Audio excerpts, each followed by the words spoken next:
parlant de parcours, moi, je voulais parler de ton livre. 21 amants sans remords ni regrets. C'est correct, t'avais la bonne liaison au début. 21 Ouais, ans, parce qu'il n'y a pas de S. c'est vrai, Oui. j'ai dit 21 amants. Ouais, mais tout le monde fait la même Ah, ok. Mais Ah, bon. t'es arrivé pour dire 21 amants, puis après ça, t'as fait 21 amants. Puis je fais, Ouais, ouais. il l'avait, il aurait dû trotter son gosse. Je voulais rabaisser mon niveau de langage familier, moi, avec. Maintenant, tout le monde sait de quoi qu'on parle. C'est ça, exact. Euh, ben, tu peux-tu nous en parler de ce livre-là? Parce que c'est, c'est- oui, mais je veux dire, est-ce que c'est, moi, j'ai pas eu l'occasion de le lire, mais est-ce que c'est de l'humour aussi? Ou pas nécessairement? Oui, parce que si les gens aiment ce que je fais sur scène, ils vont aimer le roman. Puis si les gens aiment le roman, ils vont aimer ce que je fais sur scène. Ah, ok, ça. C'est un mix. Moi, je l'appelle. Il y a du monde qui savent. On ne sait pas dans quoi catégoriser. C'est-tu de l'érotisme? C'est-tu de l'humour? C'est-tu du. Je appelle les sexy comiques, là. C'est comme. Ok. J'allais juste pas à ta catégorie-là, à la librairie, qu'est-ce que je te dis. Mais en fait, c'est un peu weird. Il y a une chasseur de tête d'une maison d'édition qui m'avait ajouté sur Facebook, puis qui lisait mes statuts, puis à un moment donné, elle a comme fait, pour vrai, tu écris des statuts qui viennent chercher le monde, as-tu déjà pensé à écrire un livre? Puis moi, j'ai pas fait de maîtrise à l'université parce que ça me tentait pas d'écrire une thèse de 250 pages. Je voyais pas en plus écrire un livre. J'étais comme, ben non, mais ça te tente pas. Puis j'explique que j'ai pas envie d'écrire 250 pages. Puis elle fait comme, mais pour vrai, t'es pas obligé d'écrire 250 pages d'une histoire qui se tient.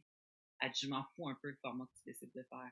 Elle dit, ça peut être un mini-livre, tu sais, comme qui se vend à côté de la caisse, qui se vend 5 piastres, tu sais, avec des petites mini-feuilles. Ça peut être des nouvelles, comme 10 pages par nouvelle, même si ça se tient pas, on s'en fout. C'est pas ça. Elle dit, je te demande si tu as envie d'écrire quelque chose, pense-y. C'était un peu en même temps de la folie du Fifty Shades of Grey, Ah, que ok. tout le monde s'achetait et s'arrachait. Puis moi, je l'ai lu, et pour avoir travaillé en violence conjugale, j'ai comme fait, t'es ce bullshit, t'as gagné là, qu'on lit. J'étais pas très, très emballée par toute la violence conjugale qui était alentour des scènes de sexe, parce que Ouais. c'est pas ça du BDSM. Là. N'importe qui fait partie de la communauté BDSM va dire comme c'est fuck out du BDSM, cette relation-là. Puis, fait que c'est ça. Fait que, puis je me disais, je sais pas si vous l'avez lu, mais à un moment donné, la prémisse, c'est que c'est une jeune fille qui vient de la campagne, qui est à l'université et qui n'a pas eu de relation sexuelle, qui rencontre un grand prince dans une tour riche qui lui montre les secrets de la vie sexuelle.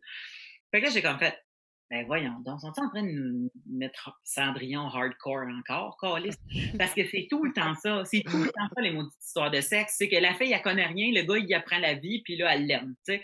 Là, je suis comme, mais non. Je dois pas être la seule fille, dans ce temps-là, je devais avoir à peu près 34-35 ans, qui est dans la trentaine, qui assume sa sexualité, puis que quand elle a des besoins qui font ding-dong, Chris, ça part à la chasse, là. C'est pas ça, là. Tu sais. Fait qu'à un moment donné, j'étais un peu tannée de ça. J'étais un peu tannée de ce discours-là, puis quand elle m'a demandé ça, ça a comme fité ensemble, puis j'ai fait parfait, moi t'écrire un livre sur la sexualité d'une fille qui c'est comme elle a pas besoin là, de se faire guider. Fait que ça a donné 21 amants sans remords ni regrets. C'est une fille qui a des one night. En fait, j'ai pris la même chose que je fais sur scène. Je me suis dédoublée en ajoutant des choses. Il appelle ça un double littéraire. Charlie est mon double littéraire. C'est une ancienne psy qui est devenue une tatoueuse. Tu sais, comme, mais ça me laissait place à être plus que ma vie, tu sais. Okay. Le monde me demande pourquoi 21. Ben, c'est parce que, ça, c'est pas compliqué, c'est parce qu'il y avait une série de livres à cette maison d'édition-là qui s'appelait Les 21 quelque chose. Fait qu'il y avait des auteurs qui écrivaient sur 21 robes, 21 rendez-vous, 21 je sais pas trop quoi, puis ils ont fait, tu veux-tu rentrer dans ça? J'étais comme, non, 21 about rob, 10 pages par gars, 21 gars, ça va faire à peu près 250 pages. C'est un livre, ça, c'est un livre. C'était très pragmatique, c'était pas... Mais finalement, c'est moins le fun quand t'entends la vraie histoire. Mais je dis tout le temps que j'ai payé des bouteilles de vin à des amis de filles. On a fait, j'ai dit racontez-moi vos one night. J'ai les miens. J'ai mixé des gars parce que tous les gars dans le roman ont existé, tous les lieux ont existé, tous les l'histoire en tant que telle existait, mais j'ai mélangé sais, comme le gars de un avec l'histoire de l'autre, tu sais, pour à un moment donné aussi que ça soit pas... Pas trop qu'ils se reconnaissent, mettons. Ouais. Ben, encore là, c'est drôle. Là, j'en ai déjà eu quelques-uns au Salon du Livre qui sont venus me faire des coucous pour avoir une dédicace. Salut! Ça va bien? C'était-tu positif au moins ou c'est comme... Oui, c'est déjà positif. Ah non, c'est vrai, il y a 2 pas positifs dans le roman. Mais un des pas positifs, c'est un anglophone qui parle à peu pas français, mais c'est correct. Ah, c'est correct. Safe. Mais c'est drôle, c'est ça qui arrive, c'est qu'autant que ça peut être, tu sais, c'est drôle.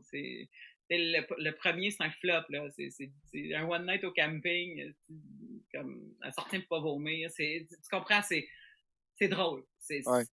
Je donne dans le très imagé, mais le très vraie vie. Mhm. Que je pense que, puis mon personnage n'est pas un stéréotype de beauté nord-américain. C'est une fille qui pèse 220 livres. Fait que quand je décris des scènes de sexe, ça fait partie de ça. Comme le gars, il a un lido, pitch-la pas dessus, elle va te le fendre. Fait que c'est toutes ces affaires-là. Fait que j'ai eu beaucoup, et la couverture, excuse-moi. Ben oui. Ouais, vas-y. C'est parce que j'ai des caisses à côté, parce que après mes shows, puis je garde chez nous, la couverture est pas une fille non plus qui est mince. C'est volontaire. Avec les tatous aussi, je pense, si j'ai bien vu. Oui, parce que c'est une tatoueuse. Une tatoueuse. Oui, c'est vrai, excuse-moi. Ça m'est jamais. Ouais. Chris Léo. Tu suis la game. Mais j'étais contente parce que la maison d'édition m'a écoutée. La première fois qu'ils m'ont fait des propositions de cover, ils m'ont donné de la chick-lit, là. Ceux qui sont pas familiers avec la chick-lit, c'est de la littérature destinée à des chicks. C'est de la littérature destinée à des filles. Ils appellent ça de la chick-lit. C'est très, très, très vendeur. C'est un des plus grands vendeurs qu'il n'y a pas. Mais c'est encore catégorisé. Moi, je me dis, il y a plein de gars qui font de la littérature pour des gars, puis ils appellent pas ça de la bro-lit. Puis on en achète pareil parce qu'on s'intéresse à ça.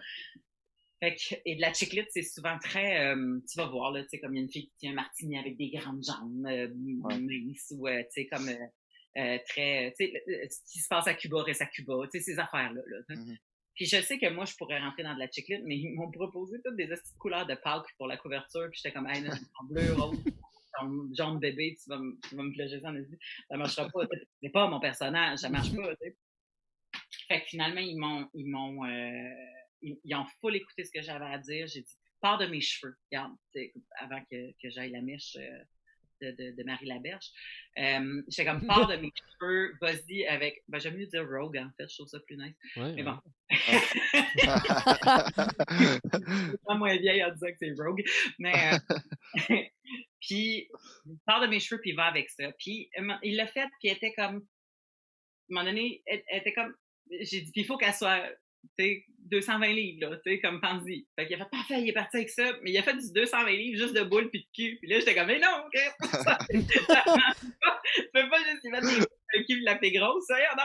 J'ai dit, une grosse, ça a des bourrelettes d'eau, ça a des coudes chubby, tu sais, fait que là, les coudes sont chubby, les bourrelettes d'eau sont là, tu sais, fait que le travail a vraiment été fait en amont avec la maison d'édition, qui est l'édition de l'Homme, puis qui ont été tellement fins, parce que, tu sais, c'est eux autres qui sont venus me recruter là-dedans, puis j'aurais pu faire comme, oh, merci, parce que je sais à quel point il y a des gens qui rêvent d'écrire un livre. Ouais. Mais justement, je pense que j'avais la liberté de faire comme, ben non, ça marche pas, tu sais. Si t'es venu me chercher pour mon input, pour qui je suis, pour, tu sais. Puis ils ont été fantastiques, là. Puis ça pète dans un salon du livre sur une grosse pancarte, là. Fait que, c'est ça. Fait que j'étais bien contente. C'est un livre que je suis pas du tout fâchée. J'ai même des parenthèses dans ce livre-là qui s'adressent aux gars, qui sneak peek dans le livre de leur blonde, mettons, parce qu'elle a laissé traîner sa bolle. Fait que, tu sais, comme j'ai plein de parenthèses qui disent à toi, le frère de la lectrice qui fouine à travers le livre secrètement, je voulais te dire ça. Tu sais, fait que bon. j'ose aux gars à travers le roman.